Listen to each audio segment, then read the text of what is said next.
Vous avez peut-être déjà fait cette expérience lors d'une visite dans un musée de peinture, d'être particulièrement saisi par un tableau.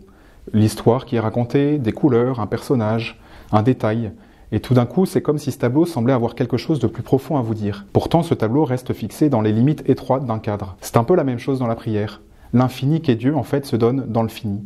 C'est-à-dire dans le cadre que je vais bien vouloir me donner pour vivre ma prière comme un véritable temps de rencontre avec le Seigneur. Alors de quoi parle-t-on quand on parle du cadre ?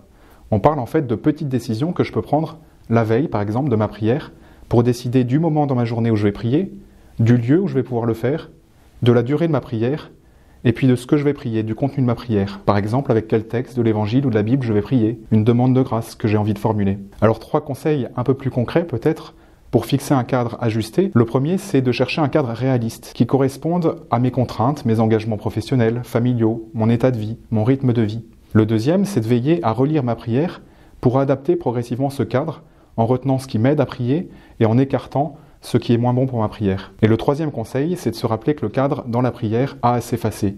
Éviter d'y penser pendant la prière. Dieu est présent et a autre chose à me donner que simplement le cadre auquel je peux me fixer. Donc n'hésitez pas les prochaines fois que vous allez prier à prendre quelques instants, peut-être la veille, pour vous demander quel cadre je me donne et vivre pleinement cette rencontre avec le Seigneur.